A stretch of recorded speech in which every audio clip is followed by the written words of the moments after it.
السلام علیکم ورحمۃ اللہ وبرکاتہ۔ طلباء عزیز، تو یہ ہمارا سوشل کا پیریڈ ہے، چیپٹر نمبر 17 اور سبق نمبر قدرتی نباتات، پارٹ 1۔ تو جیسے کہ ہم کو پتہ ہے کہ زندہ رہنے کے لیے، دنیا میں زندگی گزارنے کے لیے جو سب سے زیادہ قیمتی چیز ہے وہ ہے نباتات، یعنی پیڑوں کا ہونا۔ اگر پیڑ پودے رہیں گے تو ہی ہم سانس لے سکیں گے، اگر پیڑ پودے نہیں ہوں گے تو سانس نہیں لے پائیں گے، اور سانس نہیں لے پائیں گے تو زندہ نہیں رہ سکتے۔ تو نباتات کے بغیر زندگی کا تصور کرنا مشکل ہے، سوچ بھی نہیں سکتے، رہنے کی بات تو بہت دور ہے، ہم اس کے بارے میں سوچ بھی نہیں سکتے، کیونکہ سانس لیے بغیر کوئی زندہ نہیں رہ سکتا۔ اس لیے کہتے ہیں کہ پیڑ پودے جو ہیں وہ ہمارے ساتھی ہوتے ہیں، پلانٹس جو ہیں وہ ہمارے فرینڈس ہوتے ہیں، بہت اچھے فرینڈس ہوتے ہیں، سب سے اچھے فرینڈس۔ ہم ان کو کاٹ دیتے ہیں، توڑ کے پھینک دیتے ہیں، پھر بھی وہ ہمیں سانس دیتے ہیں، ان کی وجہ سے ہم زندگی جی رہے ہیں۔ تو چلیے اب ہم چلتے ہیں سبق کی طرف۔ تو پہلے دیکھ لیتے ہیں، نباتات کے بغیر زندگی کا تصور کرنا بھی مشکل ہے۔ ہمارے قدیم شاستروں سے لے کر جدید سائنس نے بھی نباتات کی اہمیت کو قبول کیا ہے۔ جو پرانے زمانے کے جو لوگ تھے، جو ہمارے بزرگ تھے، وہ لوگ بھی یہی کہتے ہیں کہ پیڑ پودے جو ہیں ان کو نہیں کاٹنا چاہیے، اور وہ ہمارے بہت اچھے دوست ہوتے ہیں، ان کے بنا ہم زندگی نہیں گزار سکتے، اور ان کی اہمیت جتنی پہلے زمانے میں تھی اتنی ہی زیادہ اہمیت آج بھی ہے۔ آج کے سائنٹسٹ بھی وہی کہتے ہیں جو پہلے زمانے کے بزرگ کہا کرتے تھے۔ تو بھارت میں متنوع قدرتی نباتات، تنوع یعنی قسم، الگ الگ، مختلف۔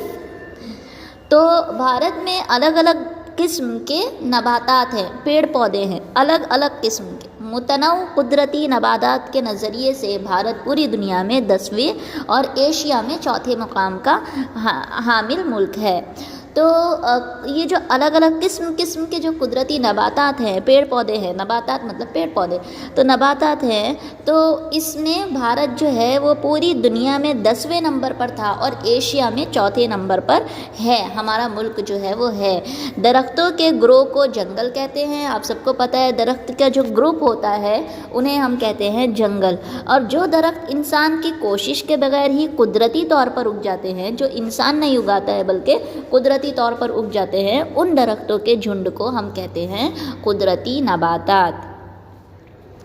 تو آپ لوگوں کو بہت اچھی طرح سے اس کی تمہید جو ہے وہ سمجھ میں آ گئی ہوگی، ہم کیا پڑھنے جا رہے ہیں، اس سبق میں کیا کیا ہو سکتا ہے۔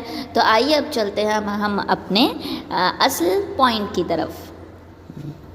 تو قدرتی نباتات، بھارت کی قدرتی نباتات میں تنوعات مندرجہ اسباب کی وجہ سے پیدا ہوتے ہیں۔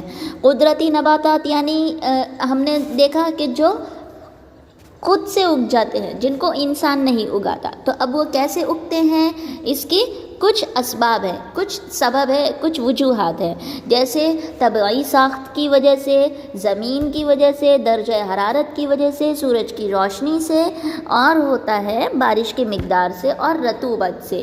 یعنی کچھ اپنی الگ الگ قسم سے اگ جاتے ہیں اپنی طبیعت کے اعتبار سے، اور کچھ زمین کی وجہ سے اگتے ہیں، زمین میں الگ الگ قسم کے جو چیزیں ہوتی ہیں اس وجہ سے، اور پھر کچھ جو ہے درجہ حرارت کی وجہ سے، گرمی وغیرہ کی وجہ سے کچھ اگ جاتا ہے، کچھ سورج کی روشنی کی وجہ سے، کچھ بارش کی مقدار کی وجہ سے، اور کچھ رطوبت کی وجہ سے۔ یہ چیزیں جب سب مل جاتی ہیں تو اس کے اسباب پیدا ہوتے ہیں کہ قدرتی نباتات اگ جاتے ہیں۔ تو بھارت میں پہاڑوں، سطح مرتفع، میدانوں، ریگستان، اس طرح کے مختلف طبعی ساخت کی وجہ سے قدرتی نباتات میں تنوع پایا جاتا ہے۔ ہم نے ہمیشہ دیکھا کہ بھارت پوری دنیا میں اسی لیے اتنا پیارا ہے، اسی لیے اتنا حسین ہے بھارت، کیونکہ اس میں الگ الگ لوگ ہوتے ہیں، الگ الگ پیڑ پودے ہیں، الگ الگ جانور ہیں، قسم کے جانور ہیں، الگ الگ بولیاں ہیں، الگ الگ تہوار ہیں۔ ایسا کہیں پر اس طرح سے مختلف اتنے سارے لوگ، مختلف اتنی ساری بولیاں ایسی کہیں دوسرے ملک میں نہیں ہیں جیسے بھارت میں ہیں. تو اس طرح سے ویسے ہی یہاں پر الگ الگ جو ہے پہاڑ ہیں، ریگستان ہیں اور الگ الگ قسم کے جو ہیں نباتات ہیں. تو اسی میں ان الگ الگ فرق بھی پایا جاتا ہے. بھارت میں مختلف قسم کی زمین پائی جاتی ہیں. زمینیں بھی الگ الگ قسم کی ہوتی ہیں، جیسے کہ کانپ کی، کالی اور پہاڑی زمین، ریگستانی زمین وغیرہ وغیرہ. تو اس طرح کی زمین میں موجودہ تنوعات کی وجہ سے نباتاتی زندگی میں بھی تنوع نظر آتا ہے. تو اس طرح جو زمین کی الگ الگ قسمیں ہوتی ہیں تو اس وجہ سے جو قدرتی نباتات اگتے ہیں وہ بھی الگ الگ قسم کے اگتے ہیں. اگر ایک جیسی زمین رہے گی تو سب کی پیداوار بھی ایک جیسی رہے گی. تو اسی طرح سے اگر الگ الگ جس کی جیسی زمین رہے گی اس کی پیداوار بھی اسی زمین کے حساب سے ہوگی. بھارت میں ہمالیہ کے سرد علاقوں میں اور اسی طرح جنوبی بھارت کے جزیرہ نما علاقوں کے درجہ حرارت اور موجودہ رطوبت میں بھی فرق بھی قدرتی نباتات میں تنوع پیدا کرتا ہے.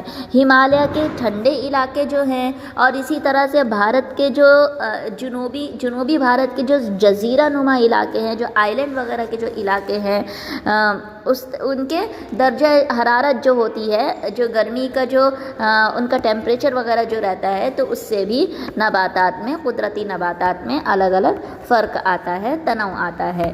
کسی بھی علاقے میں حاصل ہونے والی روشنی اس علاقے کے عرض البلد اور سمندر سے فاصلے پر منحصر ہے. تو کسی بھی علاقے میں جو روشنی آتی ہے، روشنی وغیرہ جو آتی ہے سورج کی، اور اسی طرح سے الگ الگ جو سمندر وغیرہ ہیں وہ تھوڑے تھوڑے فاصلے پر رکھے گئے ہیں. زیادہ بارش اور زیادہ روشنی حاصل کرنے والے علاقوں میں نباتات میں تنوع نظر آتا ہے. زیادہ اگر بارش ہوتی ہے تو اسی طرح سے نباتات بھی بڑھتے ہیں، اور زیادہ اگر روشنی ان کو ملتی ہے، سورج کی روشنی، تو بھی اس طرح سے بارش کا جب اگر پانی آتا ہے تو ہم دیکھتے ہیں کہ ان کی پیداوار اچھی ہوتی ہے. اور اگر بارش نہیں ہوتی ہے، پانی وغیرہ نہیں ڈالتے ہیں تو مرجھانے لگ جاتے ہیں. تو وہی کہہ رہے ہیں کہ کچھ علاقوں میں زیادہ بارش ہوتی ہے، جن علاقوں میں زیادہ بارش ہوتی ہے وہاں پر پودے اچھی طرح سے اگتے ہیں، اور جہاں پر روشنی ہوتی ہے وہاں پر الگ الگ طرح کے اچھی طرح سے اگتے ہیں. بھارت میں بارش کی تقسیم غیر یکساں ہے اور اس کی وجہ سے بھی نباتات میں تنوع پایا جاتا ہے. بھارت میں کئی جگہ پر ایسا ہم دیکھتے ہی ہیں کہ کتنی جگہ پہ ایسا ہوتا ہے، ایک جگہ پہ بارش ہو رہی ہے، دوسری جگہ پہ بارش نہیں ہو رہی ہے. تو وہی اگر بارش ایک جیسی ہوگی، ایک جیسی بارش پوری زمین پر پڑے گی تو پیداوار جو ہے نباتات کی وہ بھی ایک جیسی ہوگی. لیکن کہیں پڑتی ہے، کہیں نہیں پڑتی ہے، اس وجہ سے بھی تنوع آتا ہے، الگ الگ مختلف پیداوار ان لوگوں کی ہوتی ہے. بھارت میں تقریباً 5000 قسم کے درخت پائے جاتے ہیں، جس میں سے 450 قسم کے درخت تجارتی نقطۂ نظر سے بہت کارآمد ہیں.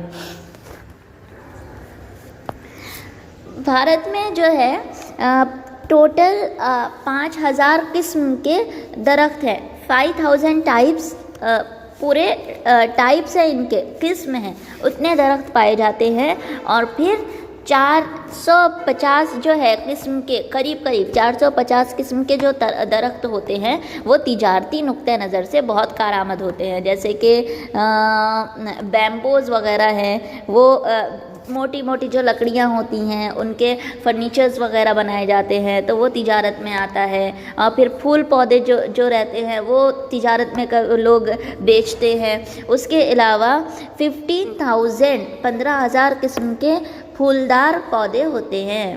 ان کے علاوہ یہ تو درخت ہیں، اور 5000 تو درخت ہیں، اور ان کے علاوہ 15,000 جو ہے وہ الگ الگ قسم کے پھول پودے وغیرہ ہوتے ہیں، جو دنیا کے تقریباً 6% حصہ ہیں، جو پوری دنیا کے 6% جو ہے وہ یہاں بھارت میں ہے. پھول بغیر کسی نباتات جیسی